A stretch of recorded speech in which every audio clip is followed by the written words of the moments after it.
বিশেষ করে 2 ওয়াক্ত নামাজ জামাতে না পড়লে আপনি মুনাফিক হয়ে যাবেন। একটা হলো ঈশার নামাজ আর একটা হলো ফজরের নামাজ।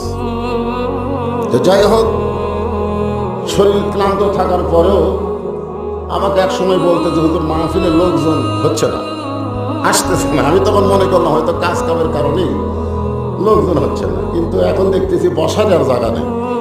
তার মানে লোকজন আশেপাশে ঘোরাঘুরি করতেছিল। কোন একটা বক্তাকে টার্গেট করে অসল্য হবে না তো, আল্লাহর কোরআনকে টার্গেট করে মাহফিল আসতে হবে। জোরেখান কথা ঠিক কিনা? এ ভাই, পিছনে কিছু লোক দাঁড়িয়ে আছে, আপনারা তাদেরকে বসতে দেন, আপনাদেরই ভাই তো। হ্যাঁ, গরমের দিন বেশি চাপতে বলবো না, যতদূর পর্যন্ত চাপা হয় আল্লাহ রাস্তায় একটু চেপে চেপে বসেন। আমি আমার অন্তরের অন্তঃস্থল থেকে আপনাদের সবাইকে শুভেচ্ছা জ্ঞাপন করছি। সম্মানিত মা বোনেরা,